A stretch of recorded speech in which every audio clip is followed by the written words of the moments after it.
योगेशजी, मी विचारतो तुम्हाला, आज निघालेली GR आणि आंदोलनाचा झालेला यशस्वी शेवट असं म्हणलं जातं, सरकारनं फसवलंय का मराठ्यांच्या पदरात लढ्याच्या प्रमाणात आपल्याला काही मिळालंय? हे बघा, मनोजदादांच्या सारख्या प्रामाणिक नेतृत्वानं मला तो GR तपासून घ्यायची जबाबदारी दिली होती. काय याच्यात बघा, काय उणिवा असतील तर सांगा. आणि तिथंच आम्ही तपासलो. त्याच्या शब्दांमध्ये बऱ्याचपैकी पद्धतीने फेरफार केला गेलेला आहे. त्याच्यामध्ये कन्फ्युजन ठेवलं गेलेलं आहे, जेणेकरून येणाऱ्या हजारो मराठ्यांना, येणाऱ्या अनेक पिढ्यांना त्याचा त्रास होणार आहे. मनोजदादांना अनेक वकिलांनी घेरले आणि त्यांना मिसगाईड केलेलं आहे. माझं असं स्पष्ट म्हणणं आहे की सरकारनं आपल्याला फसवलेलं आहे. मनोजदादांनी अजूनही संयम बाळगावा. आम्ही त्यांच्या नेतृत्वात लढायला आजही तयार आहोत. ते आमच्यासाठी दैवत आहे.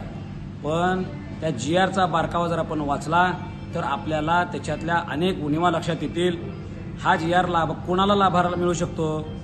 ज्यांच्या नोंदी कुणबी मराठा कुणबी किंवा कुणबी मराठा अशा असतील, अशा लोकांना त्याचा लाभ होईल. बरं, मग ह्यात वेगळं काय आहे? शिंदे समितीनं तर ते आधी शोधलेलं आहे. बरं, अजून सोप्या भाषेत सांगतो, ज्या ज्या लोकांना शिंदे समितीच्या माध्यमातून नोंदी मिळालेल्या आहेत त्यांनाच तेवढा ह्यातला फायदा होणार आहे. दुसरी गोष्ट सांगतो, ज्या गावांमध्ये मराठा समाजाला नोंदच सापडलेली नाही अशाला अजिबात काही लाभ होणार नाही. आम्ही असाच ग्रह करत होतो, समजत होतो की हैदराबाद गॅझेटियर लागू करणं म्हणजेच तिथले सगळे मराठे कुणबे आहेत किंवा मराठा कुणबे आहेत किंवा कुणबी मराठा आहेत असं त्याच्यामध्ये कुठेही स्पष्टता नाही. आणि हैदराबाद गॅझेटियरच्या बाबतीत अनेक कायदेतज्ञांनी माझ्याशी चर्चा केलेली आहे. ह्या GRला सुद्धा चॅलेंज करता येईल.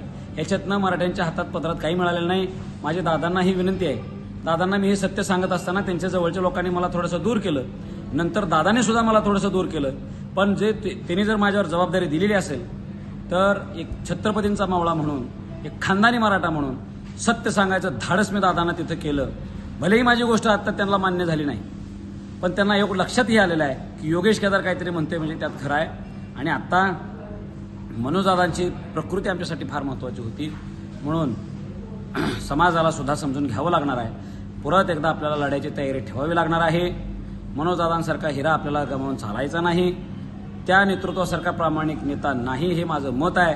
फक्त त्यांना काही लोक मिसगाईड करतात आणि शेकडो आत्महत्या झालेल्या, शेकडो लोकांच्या केलेल्या त्यागातून करोडो रुपये खर्च करून आत्ता जे काय आम्ही मुंबईला दाबलं होतं, सरकार घाबरलं होतं, न्यायालय सुद्धा घाबरलं होतं, अशा स्थितीत आम्हाला सगळ्या ज्याचा मराठा शब्द आहे त्याला दाखला देण्याची संधी होती. ती संधी सरकारनं आमच्याकडनं हिरावून घेतली. आज मला मराठा समाजाला मला माफ करा की माझा आवाज कमी पडला आणि सत्य सांगून ऐकून घेण्याची कोणाची तयारी राहिली नाही. मला मराठ्यांनी माफ करावं आणि आपण या सरकारसोबत सत्य जे आहे ते सरकारला सांगू आणि त्यांच्यासोबत भांडत राहू. जय शिवराय. छत्रपती शिवाजी महाराज की जय.